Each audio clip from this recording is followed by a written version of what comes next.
far-right Israelis in an organization called Im Tirtzu. And Im Tirtzu, they sued Israelis for calling them fascists. You understand what I'm saying? Yeah.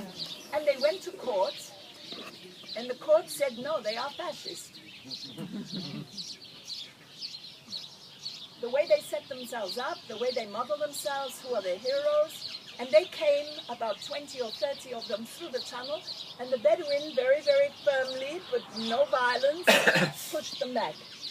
The popular committees are here from all of the different villages and areas. So you have Munta Amira, who's a good friend of mine, I have to talk to him, from Aida refugee camp, Abu Hassan from Abu Dis, Mohammed Khatib and Abdallah Abu Rahme from Bila'in, Jamil Bahuti from Ramallah. They are all involved in all of this, and every Friday they are having a demonstration. But the police are closing off the whole area with those gates, and around they have, with bulldozers, they've closed with earth piles all of these roads, so people can't come here for the demonstration on a Friday, the prayer and then the demonstration. And the people, sometimes they're going onto the road, but generally speaking they are saying, we are non-violent. We are not throwing stones, we are not stopping cars, we are not shooting anybody, there's no Molotov cocktails. We are not in any way trying to force this issue. And for Israel, of course, that is much more problematic. They can't arrest somebody just for standing in front of a bulldozer. You see the roads that they have made with where we walked.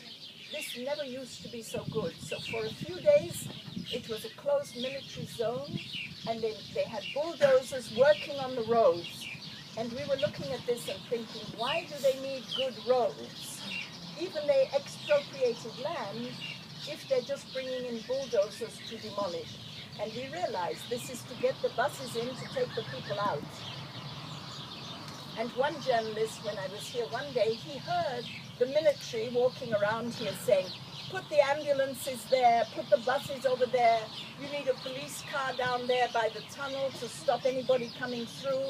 And they put up those gates, and even when they made it a closed military zone, they were fining up to 500 shekels or 1,000 shekels journalists who were parking their cars down the road at the gas station, or down the road at the gas station where we came out of the industrial center. So they can close it. I have to say, when they did that, I came with a journalist and we drove through the hills to a place not far away, and then we walked for 10 minutes. So we managed to get in. I have a list of a WhatsApp group of 250 international journalists. I am on an Arab media WhatsApp group of 150 Arab media journalists. So we are managing to share real-time events. This guy that phoned me when we were next to his house, you remember? He actually was sending me video of the work that they're doing, so we knew they're fixing the school, the new school. This means they're serious and they're going to get ready to move the people. Once that's finished, yallah. And similarly, when they closed off the region, I did, you know, some of the satellite imagery maps. So I went online and I found a good one. I think it was the Washington Institute. I did a screenshot and I put it on the WhatsApp group, showing people all the little paths from above, so people knew what is the geography here. How can you get in by foot? This has been going on now for May, June, July, August, September, 5 months. And all the children, these psychologists said to the journalist I was here with that day, are traumatized. They are asking all the time, are they coming to demolish?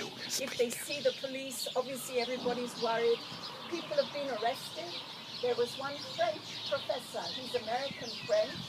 He's now in Ramallah, called Frank Romano. He teaches law at the University of Paris. and they arrested him down here when he was standing in front of, he was actually holding a bulldozer. His lawyer managed to get him the permission to stay in the country until his ticket was September the 5th, and he decided to stay later. So now he's in Ramallah, and when he leaves, they will probably stamp his passport, no entry for another 10 years. He, because he's a lawyer, he's working with the Palestinians on the application to the International Criminal Court on this issue, forcible displacement of Al-Khan al-Ahmar. Now, it's not new. The International Criminal Court has had Al-Khan al-Ahmar and Bedouin displacement under review for the last 2 years. Okay? You can go online to the ICC and you can get their report on Palestine, and on page 3 of 7, 2016, and on page 31 of 74, 2017, you can see this issue.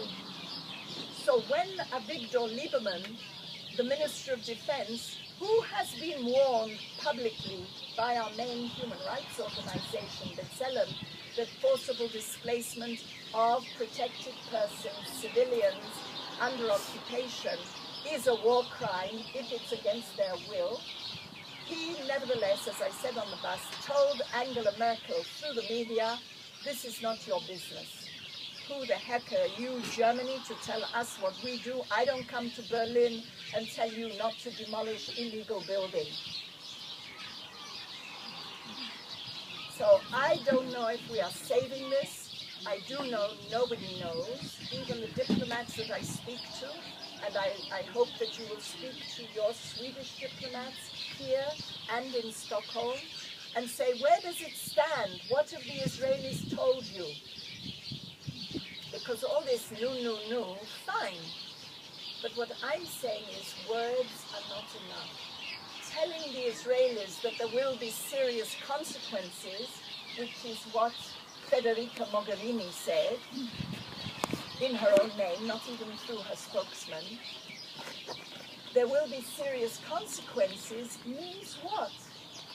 For Israel, or for the Bedouin, or for the peace process? So a few weeks later, we had the British, the Germans, the French, the Spanish, and the Italians, what they call the Quint at the EU, saying there will be serious consequences for the Bedouin and for the peace process. That actually goes backwards, yes? Mogherini, it left it open that maybe Israel should be worried that there will be serious consequences for Israel. Now we know that as far as the EU is concerned, serious consequences for the Bedouin. I want to read you, and then we look at the maps, the letter that I wrote to Angela Merkel. And we delivered it to the German ambassador the day before Merkel was in Jerusalem, so they promised me she would get it. And I even phoned the press secretary of the German embassy when we were demonstrating outside. I phoned her inside to say, we are outside. So that when Merkel left with all the journalists and all the diplomats and drove past us, and they had the signs saying, save my school, I hope that she knew who we were and what it was all about. Okay. You can all hear me and understand me, okay? Vous aussi? Yeah, right. So, Her Excellency Chancellor Angela Merkel, care of Ambassador Suzanne Wasserm-Reiner. Your Excellency Chancellor Merkel, the Bedouin children of Al-Khan al-Ahmar Primary School send you an urgent message. Miss Angela, please save our school. You know well the urgent situation facing the Jahalin Bedouin community of Al-Khan al-Ahmar, where the entire village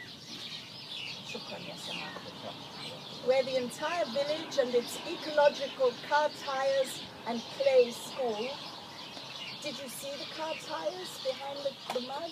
Yeah. Okay, good. Face imminent demolition so that Israel can expand settlements and close off eastern access to East Jerusalem for Palestinians. The northern and southern access having been sealed by the wall, checkpoints, settler-only roads and settlements. Once the Bedouin of the region have been forcibly displaced, defined as a war crime and a grave breach of their rights as protected persons under international humanitarian law, the E1 development plan will prevent Palestine from having open access to its economic heartland, Ramallah, East Jerusalem, Bethlehem. President Arafat called these Bedouin refugees gatekeepers of Jerusalem. Having worked since 2005 with them, helping to fund the building of the school in 2009 with Denise and also with other people in France, but also a Dutch NGO, Sidmo. No, this was something else. This is something else. They didn't have Italian government funding because there was no building permit and they weren't prepared to give without the building permit in those days. Now you have Italian money in the EU-funded eco toilets and so forth. So, President Arafat called these Bedouin refugees gatekeepers of Jerusalem. Having worked since 2005 with them, helping to fund the building of the school in 2009, I was fundraising for a school bus at the time. Once the E1 development plan started to heat up, I have called them guardians of the two-state solution and peace. Once displaced, Israel will have fatally impacted the political geography, so Palestine will have no sovereign border, contiguity, or access to Jerusalem. Farmland and water will be in question too. All of us who are trying to prevent the demolition, eviction, and forcible transfer hope that you will be able to influence those with power to end this deliberate attempt to force these refugees to abandon their traditional Bedouin lifestyle. Edict. Including the cruel, coercive environment they have to live in. For example, denial of access to grazing. There's nowhere they're allowed to take their animals. It's all closed for them. So it is not about providing an alternative school for them somewhere else, which is what the Israelis would say. It is about persuading Israel to allow them planning permission in Area C, where 36 Palestinian schools bear demolition or stop work orders, and where 300,000 Palestinians can almost never build legally. Now, this letter, I am told, is in German, in Germany. Yeah, you can keep it. You can do it into French and send it in France. So I hope that it will have some impact. But you know, it's very difficult to stop Israel. We have, for example, an Israeli Hebrew saying, it's in Hebrew it is in lo b'koach as audiotech koach, which means if you don't succeed with force, try more force. Yeah?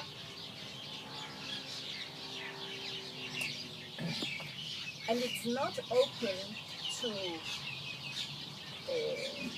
logic, it's not open to persuasion, it's not open to shared values.